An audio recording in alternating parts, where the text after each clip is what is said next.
Sasa hapa kulikuwa kuna mafundi wamekuja kutengeneza internet, na wamekuja kutengeneza internet wameajiriwa na serikali, lakini sasa kuna jeshi limewashikilia hapa. Yani nafikiri kwamba kuna jeshi lilikuwa linafanya patrol, likagundua kwamba kuna watu wako hapa, alafu sasa ni wazungu, hawakujua wanafanya nini. Lakini hapa tunakutana na huyu bwana Gerald Butler, yeye ni Muingereza na amekuja hapa, ameajiriwa na hii kampuni ambayo inashughulika na masuala ya internet. Bwana naona anasimamiwa huko juu, anafanya kazi yake kiuoga sana, yuko na laptop yake anaendelea kuangalia kazi kama inaenda sawa, lakini ilibidi amwambie mwenzie amletee kata. Anaambia niletee big kata. Keep firing. Endeleeni kupiga, hakuna cha kuhofia, piga wote. Mwanangu kweli, huko na mimi hapa, hauwezi kupoteza maisha, tuko wote mzee baba.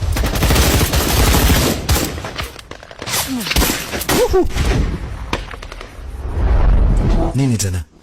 Kuna kimvuli kinatokea juu. Acheni kupiga, ngoja kwanza, acheni kupiga nyewe. Watatua. Alafu wajomba wanakuja kwa chini sasa. Bwana sio mbaya, damu zimetoka lakini sio nyingi sana. Deep breathing.